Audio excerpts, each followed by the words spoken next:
E aí meus Saiyajins, hoje trago a parte 8 dessa fic. Peço que comentem o que acham e sugestões para o próximo capítulo, deixem o like e quem não for inscrito por favor, se inscreva e ative o sininho para receber as notificações. Também passem na comunidade do canal onde às vezes dou spoilers das fics ou até peço sugestões. Fiquem com o vídeo. Enquanto as garotas faziam as malas, Virgil conversa com Kurama. Virgil, eu tô planejando que o tempo que ficaremos no Brasil passaremos por um treinamento intensivo e embora eu tenha vários livros de guia de cultivo gostaria que tu nos ajudasse principalmente em batalhas simuladas para ganhar experiência. Explica Virgil enquanto pensa que o foco desse tempo de treino será o guia de respiração de Kimetsu no Yaiba e também vai tentar ensinar Aki para todos além de claro todos melhorarem suas habilidades únicas. Antes Virgil também tinha planejado que Valéria usasse a Sacred Gear dela. O Sephiroth Graal é um graal dourado que entrou em contato com o sangue de Cristo, o que permite ao possuidor entrar em contato com os princípios da própria vida. O possuidor também é informado com vigor sobre como a vida e as almas são feitas, além de compreender a mente e o conceito da morte, da vida e de várias outras coisas, enquanto usa o Sephiroth Graal, resultando no possuidor sendo quebrado pela abundância de pensamentos entrando em seu coração e alma sempre que os abusam. Ao examinar os princípios da vida, Rizevin foi capaz de discernir a localização de outros, como o Triexacilado no fim do mundo. Do poder de controlar os princípios da vida, Sephiroth Graal pode convocar e controlar almas, pois foi usado para reviver os Evil Dragons há muito mortos, Masaomi e Aigaki, e então transferiu metade da alma de Yamata no Orochi para dentro de Ami. Não Murakumo não Tsurugi. Mas não era uma habilidade própria do Sephiroth Graal mas sim da subespécie. O Sephiroth Graal de Valéria é uma subespécie, onde existem 3 graus em vez de 1, razão pela qual ela não morreu depois de ter os outros 2 roubados dela. O dela possui aspectos mais marcantes do que todos os possuidores anteriores, sendo capaz de remover ao máximo as fraquezas das criaturas. Pode fortalecer ainda mais outros, como mostrado quando aprimorou o Grendel que Drair notou ser mais forte do que no passado, sugerindo que ele foi aprimorado, além de ser mais resistente a Dragon Slayers, uma arma comum contra dragões e magia do que antes. Isso foi usado para aprimorar a Hidaka para que sua vida útil não fosse encurtada, apesar de seu uso constante de feitiços e técnicas proibidas. Foi usado para fortalecer os vampiros romanos que procuravam remover suas fraquezas naturais e se tornarem verdadeiros imortais. Foi mostrado como Marius Tepes alcançou a imortalidade na forma de regeneração semelhante à do clã Penex, o que lhe permitiu regenerar até mesmo do poder de destruição de Rias, desde que sua alma permanecesse intacta. Mas agora que Valéria entrou para a nobreza de Virgil, ele se nega a deixar que ela use a Sacred Gear dela antes de achar uma forma de proteger ela dos efeitos secundários. Ele já tinha algumas ideias de como neutralizar os efeitos mas não tem certeza se o que ele planeja será o suficiente. O que ele planeja e utilizar a oclumância do mundo de Arrepteroclumência é o ato de fechar a mente magicamente contra a legilimência. É antiga e existe desde os tempos medievais. Pode impedir que o legilimente acesse os pensamentos e sentimentos, ou os influencie. Uma pessoa que pratica essa arte é conhecida como Oclumente. Virgil já tinha os livros dessa arte, mas nunca aprendeu. Mas agora isso pode ajudar Valéria e também vai tentar que todo o grupo aprenda essa magia porque nesse mundo existe controle mental e leitura mental. Virgil não quer ter que lutar com seus aliados no futuro por eles estarem controlados. Além disso Virgil também quer ir para Hogwarts e lá tem 2 legilimentes no caso Dumbledore e Snape. Virgil realmente não queria que esses 2 imbecis entrassem na mente do seu grupo, especialmente Dumbledore. Enfim, ele queria ir para Hogwarts tanto pelos livros da biblioteca de lá como também pelas relíquias da morte. As relíquias da morte são 3 itens mágicos de grande poder, que teriam sido criados pela própria morte: a varinha das varinhas, a pedra da ressurreição e a capa da invisibilidade. Juntos, estes objetos tornam seu possuidor o Senhor da Morte, e segundo a lenda, imortal. Segundo Dudley, o bardo, as relíquias da morte teriam sido um presente da morte para 3 irmãos bruxos, por sua perícia em magia. 2 dessas maravilhas fariam seu possuidor aparentemente o mais poderoso bruxo do mundo, tanto por seu apelo combativo ou por sua habilidade de reverter a morte de alguém. A capa, no entanto, quase sempre é desprezada por sua aparente inutilidade através dos séculos. Apenas a varinha das varinhas teve uma história relativamente conhecida, uma vez que quase sempre pertenceu a algum bruxo das trevas que se gabava de ser o mais poderoso do mundo. A pedra da ressurreição e a capa da invisibilidade nunca foram encontradas, talvez por seus possuidores não conhecerem sua história ou serem prudentes demais para alardear sua posse. Acredita-se, entre os bruxos mais esclarecidos, que a morte não criou realmente as relíquias, mas que foram criadas pelos irmãos Peverell, um trio de bruxos extraordinariamente talentosos, que usaram todo o seu talento para produzir a varinha mais mortal, um meio de reverter a morte, e um modo de se esconder da mesma. Virgil realmente não acredita muito na lenda em si, mas quer as relíquias para seu tesouro. Podem o chamar de ganancioso, mas ao ter a ficha de Gilgamesh e ser descendente do Gilgamesh desse mundo, ele sente que não estaria honrando seu antepassado se não conquistar todos os tesouros dessa era. Ele até tinha planos para conseguir tesouros dos deuses exteriores em Taoque. Seriam as 3 pequenas relíquias da morte. Falando em relíquias da morte, Virgil lembra que em sua vida passada havia lido sobre a possível 4ª relíquia que estaria no Ministério de Magia, o Véu da Morte, onde Sirius Black morre na história original. Virgil também está interessado nas coisas que estão no departamento de mistério, mas o que mais o deixa intranquilo são os relógios gira-tempo, um acessório capaz de viajar no tempo por um curto período. Não que Virgil quer usar tais objetos, pelo contrário, ao saber que a mitologia Lovecraft existe aqui, ele ainda não quer ter problema com os maltidos cães de Tintagel. Os cães de Tintagel são criaturas predatórias e extradimensionais que habitam num passado distante da Terra, quando a vida ainda não havia avançado além dos organismos unicelulares. Dizem que habitam os ângulos do tempo, enquanto outros seres, como a humanidade e toda a vida comum, descendem de curvas. Eles são aparentemente imortais, e algumas pessoas dizem que eles cobiçam formas de vida normais. Sua aparência é desconhecida, claro, porque quando alguém é caçado por eles não sobrevive tempo suficiente para dar uma descrição. É sabido que eles possuem línguas ocas e longas para drenar fluidos corporais das vítimas, e também eles excretam o estranho líquido azul. Eles são atraídos por experiências de viagem do tempo, e perseguem aqueles que deixam seus próprios tempos. Aqueles que viajam muito longe de seu tempo, como por exemplo o uso de drogas alucinógenas, que permite que a mente vague pelo tempo, deixando o corpo para trás, chamará a atenção dos cães. As criaturas então perseguem o indivíduo através do tempo e espaço, de forma implacável, até encontrá-la e devorá-la. Embora os cães de Tintagel sejam muitas vezes retratados como caninos, provavelmente por causa do nome evocativo da primeira história em que eles apareceram, não é provável que eles apareçam como tal. A história afirma que um nome disfarça sua impureza. Vários pastiches sugerem que os cães de Tintagel são mais parecidos com morcegos, semelhantes a outra raça de criatura do mitos, os Beaker, ou então podem parecer ainda piores. O nome cães de Tintagel, na verdade, refere-se mais aos hábitos dessas criaturas do que sua aparência. Devido à sua relação com os ângulos de tempo, eles podem se materializar através de qualquer canto que forme um ângulo de 120 ou menos.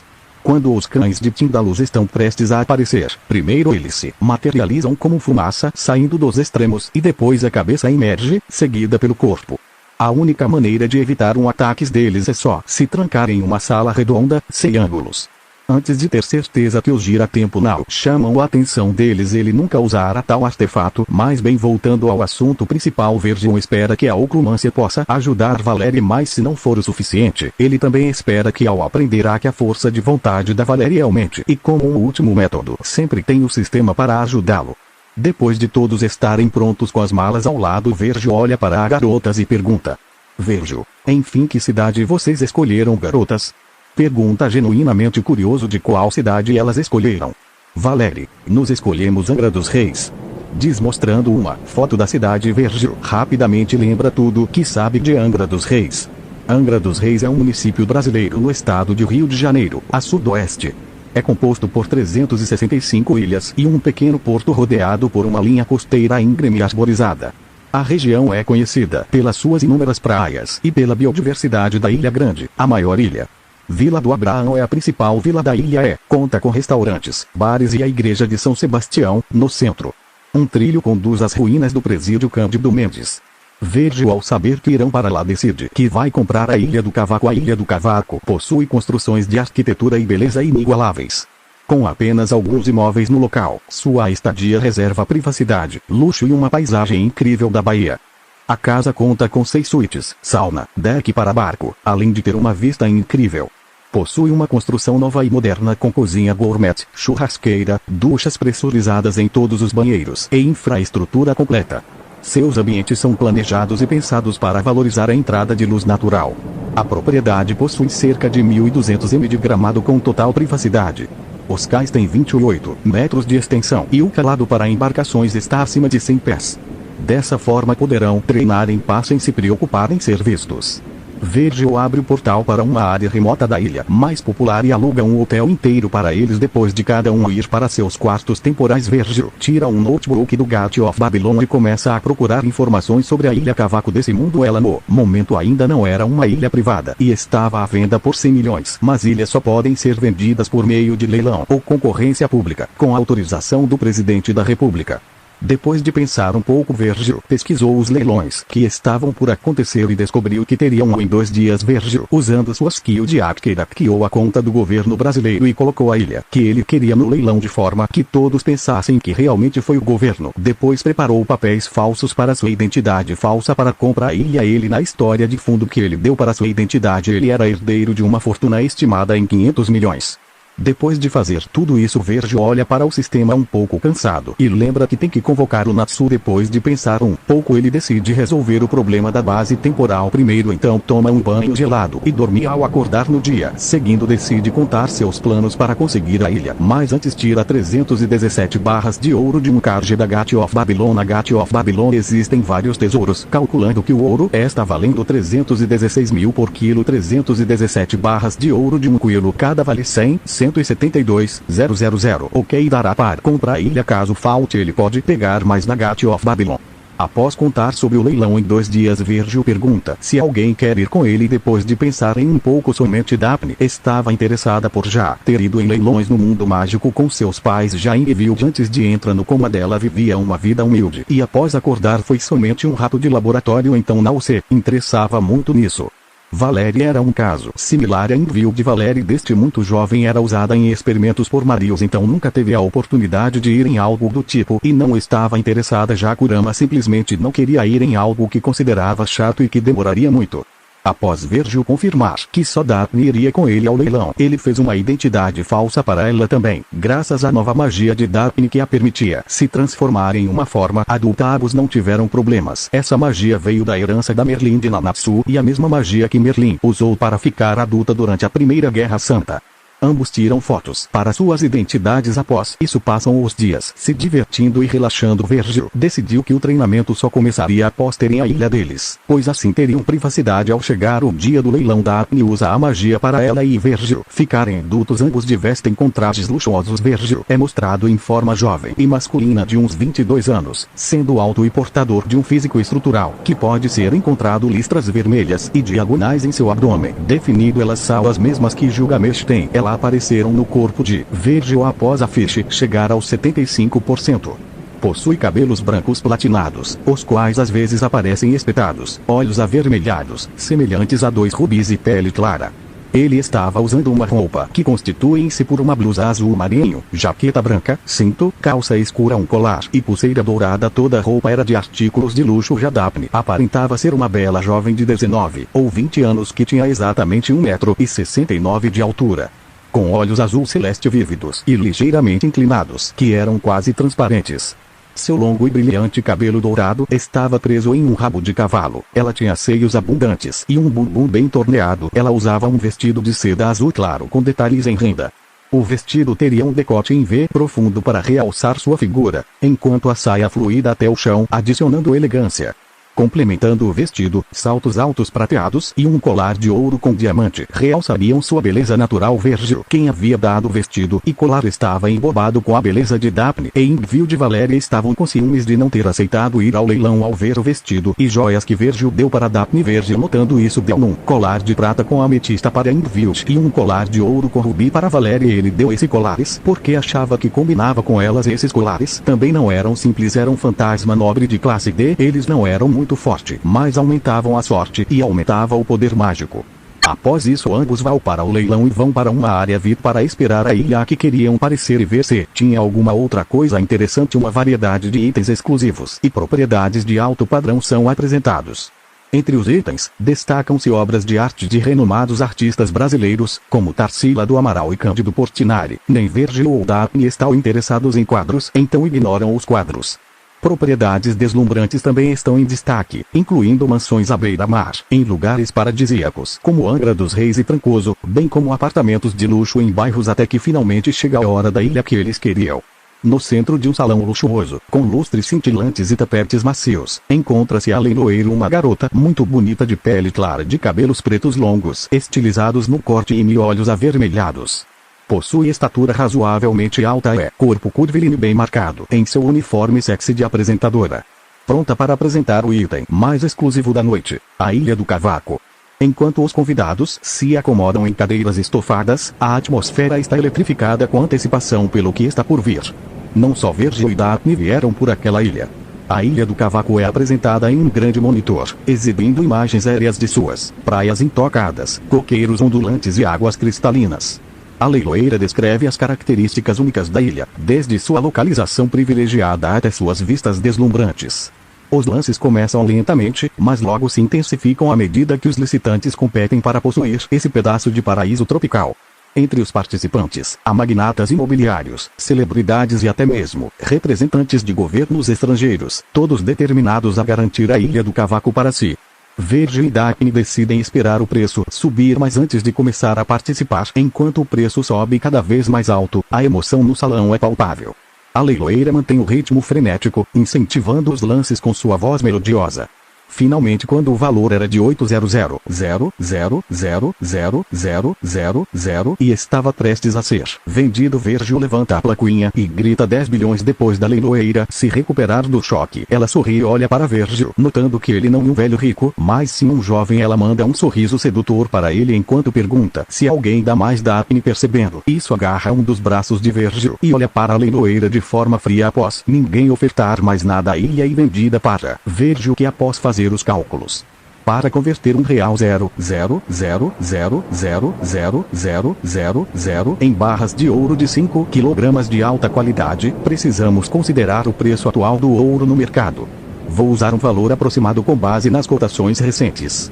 Vamos supor que uma barra de ouro de 5 kg custe cerca de R$1,0000001 milhão, devido à sua alta qualidade. Com isso, podemos calcular quantas barras de ouro seriam necessárias para representar R$1,0000000.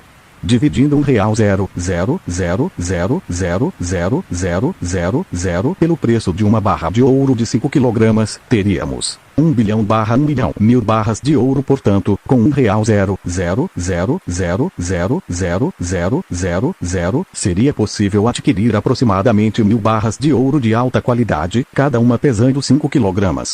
Virgil tirar essa 1000 barras de ouro do Gate of Babylon sem ninguém notar. Ele entrega as barras de ouro para o responsável do leilão, que chama seu avaliador para avaliar o ouro. Enquanto o avaliador avalia o ouro, a mesma jovem que estava atuando como leiloeira aparece e se aproxima de Virgil com um sorriso sedutor e tenta flertar com ele, mas sente um escalofrio ao ver o olhar de Daphne nela, o que a faz desistir e ir embora. Claro que Virgil não notou isso, pois estava mais interessado em ler os papéis de sua nova propriedade. Após o avaliador avaliar todas as 1000 barras, o responsável pelo leilão dá Virgil um papel para assinar, e assim por a ilha em seu nome. Virgil assina um nome falso, que escolheu, que era Milton Afonso, que por ironia era o nome do dono dessa ilha no mundo anterior de Virgil. Após isso, eles foram para casa. Ao chegar, ambos vão para seus quartos e Daphne desativa o feitiço e ambos voltam para suas aparências de 8 anos. Após um banho quente e relaxante, Virgil decide dormir. Após todos acordarem e se reunir, decidem ir para sua nova ilha de barco para aproveitar mais e não ser suspeito, indo para o porto e comprando uma lancha grande o suficiente para todos. Partindo da costa, o grupo pode sentir a brisa do mar, enquanto a lancha navega pelas águas azuis, cristalinas. Durante o trajeto, todos avistam diversas aves marinhas e até golfinhos brincando nas ondas. Ao se aproximar da ilha, são recebidos pela sua exuberante vegetação tropical e pelas praias de areias brancas. Ao desembarcar, o grupo percebe a grande mansão da ilha e, claro, deixam a lancha no porto da ilha. Todos decidem relaxar nas praias desertas e desfrutar antes de começar o treinamento. Afinal, era a primeira ilha que compravam. Virgil também queria explorar a ilha para ter uma melhor ideia do terreno para planejar futuras obras. Embora ele já tenha decidido que a base da Nexus será na Groenlândia, ele não queria abandonar essa exuberante ilha. Então decidiu que ela será a residência de sua nobreza, um lugar para relaxarem e para treinar em paz. Depois de uma explorada casual, Virgil decide que é hora de trazer Natsu para esse mundo. Virgil. Sistema convoque Natsu Ragnel sem background. Local de invocação: Ilha do Cavaco, um pouco afastado da mansão. Diz Virgil, pensando em quais seriam as diferenças nos métodos de invocação. Enquanto isso em Earthland 400 anos antes do canon. Nessa época os dragões não eram capazes de curarem suas feridas devido à baixa concentração de Eternano Mana. A maga celestial Ana ajudou Zeref em seus planos de enviar 5 crianças caçadoras de dragão, que guardavam, dentro de seus corpos, seus pais dragões adotivos, para um ponto do futuro abundante em Eternano, para que eles pudessem, por fim, derrotar a Gnologia. Tudo estava indo bem, porém quando foi a vez de Natsu ocorreu um erro mandando para algum lugar desconhecido. Igneo, que estava dormindo dentro de Natsu, não percebeu esse erro. Quando Natsu se acordou, notou que estava em uma floresta e seu pai não estava em lugar nenhum, somente havia um cachecol feito através das escamas caídas de Igneo, dragão de fogo. O cachecol branco foi tricotado por Ana Ertfilia, não que Natsu soubesse, mas ele sentia o cheiro de seu pai naquele cachecol e o colocou. Natsu olhou em volta procurando seu pai, mas não o achando, apenas sentindo o cheiro de seu pai no cachecol. Isso não preocupou Natsu. Igneo sempre saia de vez enquanto para conseguir comida, coisas do tipo. Ao notar que essa era uma floresta diferente da que ele havia dormido, pensou que Igneo havia carregado para essa nova floresta por algum motivo e decide dar uma explorada. Igneo, que estava dentro de Natsu, vendo tudo, tinha uma cara de poker ao ver a estupidez de seu filho adotivo, mas também olhava para a floresta com curiosidade. Ele não sabia ao certo quantos anos no futuro eles foram enviados, já que o portal Eclipse foi programado para mandar eles para uma era onde tivesse mais Eternano no ar. Através de Natsu, Igneo podia sentir a abundância de tal elemento no ar, mas era de alguma forma diferente. Mas isso não o surpreendeu, afinal ele está há muitos anos no futuro. Era óbvio que ocorreria mudanças até onde ele sabe. Eles podem estar 1000 anos no futuro ou mais, então não seria surpreendente que a energia ficasse um pouco diferente. Depois de absorver um pouco dessa energia através de Natsu, Igneo se surpreendeu ao sentir algo como uma evolução no seu corpo, não e que ele tivesse ficado mais forte, mas Igneo sentia que se absorvesse o suficiente dessa energia ele poderia adotar uma forma humana. Agora, se transformar em uma forma humana não era realmente surpreende. Igneo conhecia alguns dragões que podiam fazer isso. O que o surpreendeu foi o fato que ele não teria que treinar para poder fazer tal coisa. Isso o fez fazer algumas teorias. Talvez o Eternano tivesse ficado mais fraco para passar por uma evolução, e isso era a primeira coisa que ele notou. Talvez tivesse mais mudanças no Eternano. Depois de pensar nisso, Igneo volta a prestar atenção no que Natsu está fazendo enquanto segue absorvendo o que ele pensa ser Eternano passivamente.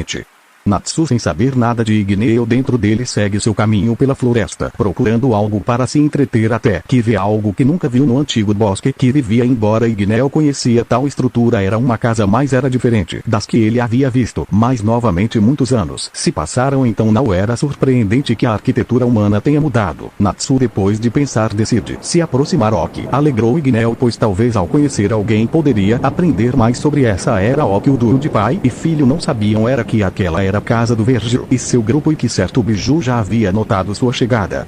Kurama havia reunido todos na sala de estar para contar que havia sentido algum com uma força de classe média se aproximar da mansão. Isso por si só não faria Kurama chamar todos, mas o fato de que esse ser de classe média tinha uma espécie de ser de classe suprema em seu interior sim chamou a atenção dele. Ao Kurama ter sido selado em manos antes em sua vida passada, rapidamente havia aprendido sobre as Sacred Gear que existiam nesse mundo, então pensava que era um usuário de Sacred Gear se aproximando. Vergil rapidamente se deu conta que devia ser Natsu. Vergil, já que temos visitas, e melhor nos apresentar. Todos se arrumam e vão em direção a Natsu, com Kurama os guiando até ele. Ao chegar onde Kurama os guiou, viram um garoto de 8 anos, magro e levemente musculoso, de estatura média, com um tom de pele levemente bronzeado, olhos pretos e cabelos cor-de-rosa espetados. Estava usando uma camisa vermelha simples, uma calça amarela escura, chinelos de madeira e um lenço amarelo claro em cima da camisa, e a coisa que mais se destacava nele era um cachecol branco quadriculado. Natsu e Igneo, dentro de Natsu, se surpreenderam ao ver um grupo de pessoas desconhecidas aparecer na frente deles. O grupo consistia em um jovem de cabelo branco e olhos vermelhos que parecia ter a mesma idade de Natsu, embora fosse mais alto. Ele também parecia ser o líder do grupo. Uma garota de cabelo púrpura que por algum motivo fazia Igneo sentir algo amigável em sua aura. Isso era efeito da Sacred Gear de envio de Natsu. Não foi afetado pela Sacred Gear devido ao fato que atualmente sua dragonificação era muito baixa. Duas garotas loiras, uma de olhos azuis gélidos e outra com olhos vermelhos carmesim, e um adulto de mais ou menos 24 ou 22 anos, com cabelo com alguns detalhes em branco, e o que mais chamava a atenção era suas 9 caudas de raposa e orelhas de raposa no topo de sua cabeça. Natsu só estava impressionado com a aparência de Kurama, e Gneu estava mais impressionado pelo poder que era igual, se não mais forte, que o seu Oki o fez ficar atento a qualquer perigo para Natsu. Se algo ameaçasse seu filho, ele rapidamente sairia de dentro dele para o proteger. Depois de um tempo de silêncio, Natsu decide falar. Natsu, algum de vocês viu Gneu? Pergunta, fazendo uma veia estourar na testa de Gneu dentro dele com a estupidez de seu filho. O grupo olha para Natsu confuso. Valeri, quem é Gneu? Pergunta a Vampir. Natsu sorri e explica. Natsu, Gneu e meu pai, um grande dragão vermelho que cuspe fogo.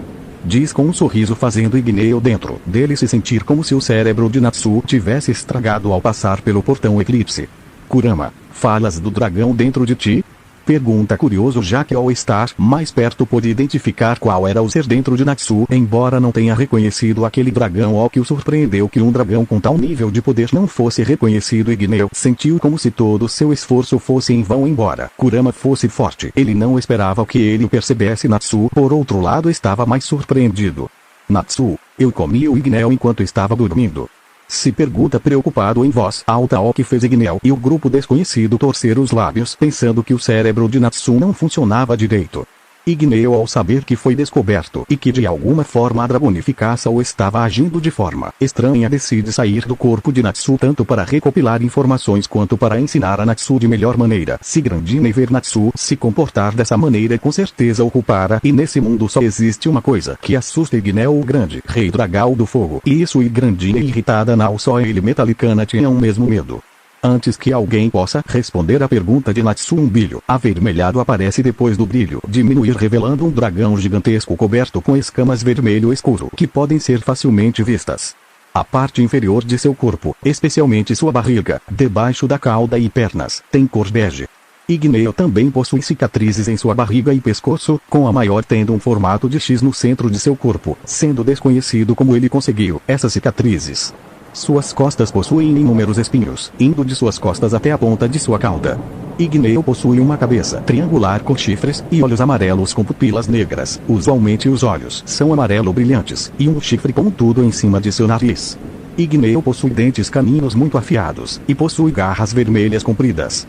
Gneu tem asas vermelho escuras compridas, parecidas com asas de morcegos, e onduladas com pontas. O dragão possui 2 pernas, 2 braços e uma longa cauda. Ao ver o dragão surgir do nada ali, todos têm reações diferentes. Natsu sorri feliz ao ver seu pai. Kurama olha para o dragão com um olhar sério e calculando suas chances em uma batalha. Virgil tinha um sorriso que só um maníaco por batalhas poderia ter. Invilde estava ao lado de Virgil, firme em ajudar Virgil caso houvesse uma batalha. Ela ainda não se perdoava pelo o que aconteceu na luta contra Marius. Daphne e Valéria estavam atrás de Virgil, embora com medo se podia ver a determinação para combater caso fosse necessário. Vendo as diversas reações que sua aparição causou, Gneu sorriu. Mas se estremeceu um pouco ao notar o olhar de Virgil. Aquele olhar o lembrava um pouco a si mesmo e outros dragões que eram maníacos de batalha. Kurama, quem eres? Perguntou sério o biju de 9 caudas. O dragão fica um pouco surpreso que ninguém o reconheça, o que prova que ou viajou muito tempo no futuro ou encontrou pessoas com pouco conhecimento. Gneu, eu sou o primeiro e único Gneu. Exclama com sua voz grossa com arrogância e orgulho, arqueando as asas. Natsu sorri pensando que seu pai e genial. Nexus, quem? Pergunta todo o grupo confuso sobre quem. Gneu, o que fez uma aura depressiva rodear o grande dragão vermelho. Nome, Virgil Lucifer. Idade, 8 anos. Peça, rei, dá um impulso de 50 para o status. Aumenta o impulso se a força do usuário aumentar ou a nobreza aumentar. Nobreza, Ingvild, Daphne, Valéria. Nível de poder, classe Ultimate familiar. Morrega, raça, Gastlichine Ivsal 31, Pinguina, raça, Piclupchine Ivsal 31, Vinci Alfa Doméstica. Fichas, Gilgamesh, 75%, Tecnologia, não integrada, Propriedades, Ilha do Cavaco, casa em Romênia, casa em Inglaterra. Raça, Nepilim, demônio DX Diverse, deusa Ninsunfati, linhagens, acopladas, Sparta, DMC, Sagred Gear. Nenhuma fantasma nobre. Gate of Babylon. Jardins suspensos da Babilônia. Estatísticas. Car. 350. Demônio classe alta. STR. 350. Demônio classe alta. VIT. 350, demônio classe alta, Dex. 450, pico demônio classe alta, Int. 550, conhecimento e mana no nível de Ultimate, SP. 550, demônio de classe Ultimate, Look. E algo que não se pode quantificar mais como alguém que cruza de mundo e tem um sistema não deve ser baixa. Habilidades. Gamers Board. O usuário recupera 75% de todas as estatísticas ao dormir. Gamers Mint. O usuário é imune a controle mental, leitura mental e a memória aumenta em 50%. Corpo demoníaco. Ao ser o meio demônio da linhagem de Lúcifer, o usuário recebe talentos com magia de luz e escuridão, ganhando certa imunidade a esses elementos. Embora baixa além de todas as habilidades normais para os demônios como visão noturna, asas de demônio e linguagem demoníaca, capacidade de falar qualquer idioma. Magia de luz. Ao ser descendente de Lúcifer, o usuário recebe a capacidade de usar e manipular magia de luz, mas ao ser o meio demônio recebe dano ao usar tais habilidades. Magia de escuridão. Ao ser descendente de Lúcifer, o usuário recebe a capacidade de usar e manipular magia de escuridão e além de se fortalecer em lugares escuros. Golden Rule. Estando fadado a uma vida repleta de riquezas, ele pôde viver como um milionário. Gilgamesh vive a vida de um nababo e não teve problemas financeiros durante toda a sua vida. Na lenda, ele reivindicou todos os tesouros do mundo como seus e disse que possui uma riqueza infinita em sua capital dourada. Os originais dos fantasmas nobres preservados em seu tesouro foram coletados nesse período. Embora essa habilidade pareça não ter relação com a batalha, ela desempenha um grande papel no armamento de Gilgamesh. Manipulação de poder demoníaco. Virgil é capaz de imbuir seu poder demoníaco em objetos para aumentá-los. Ele usa principalmente seu poder demoníaco para criar armas que podem ser usadas para diversos fins. Combate. Depois de um longo treinamento, Virgil adaptou seu novo corpo a seu estilo de luta, seja com armas de fogo, armas brancas ou combate corpo a corpo. Reforço corporal. Ao fazer sua mana fortalecer seu corpo, muitas vezes seu corpo se adaptou e fortificou e ganhou certa resistência à magia sense. Os sentidos de Virgil foram aprimorados para a magia, tanto visão, olfato, audição, paladar, e lhe dá um sexto sentido que o permite sentir as coisas ao seu redor. Clarividência. O permite ver um pouco do futuro. Esse poder é herdado da deusa Nis, um corpo semidivino. Fisiologia de um semideus, que garante ao mesmo reflexos e todos sentidos elevados ao máximo, fora N precisar de necessidades básicas com frequência. Olhos do Imperador. Virgil tem posse do poder ocular do Imperador, que possui 3 aplicações: cegueira, previsão e termal. Cegueira. Se Virgil olhar para os olhos do inimigo / encará-lo, ele pode aplicar cegueira temporária por 2 turnos. Previsão. Virgil tem a capacidade de observar detalhadamente cada parte do corpo do inimigo, predicando seu próximo movimento físico. Termal. Seus olhos possuem a visão termal por padrão. Aura do Rei. Ao ser um rei desde o nascimento, Gilgamesh tem uma aura única que o ajuda a conquistar a lealdade de seus súditos e soldados. Além disso, essa aura o dá um certo impulso em certas coisas como liderança, presença, etc. Cozinheiro. LVL Max. Qualquer coisa que ele cozinhar será perfeita, não tem muito o que falar. E como os chefes de Fordivars, desenhista. Novamente, e habilidades de desenho. God of Babylon. Tesouro do Rei, no Zayog Tobu Babilon. É a capital dourada e o tesouro do rei de Gilgamesh. Além disso, a chave de ouro a ela ligada.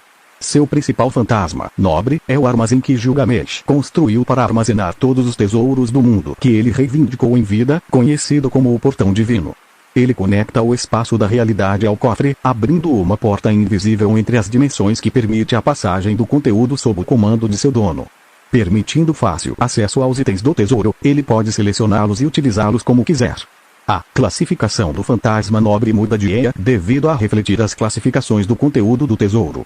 É um fantasma nobre que se torna mais poderoso com a riqueza do usuário, mas não seria útil sem uma riqueza de objetos. Os itens que passam pelo portão formam ondas de energia douradas no ar vazio à medida que aparecem instantaneamente.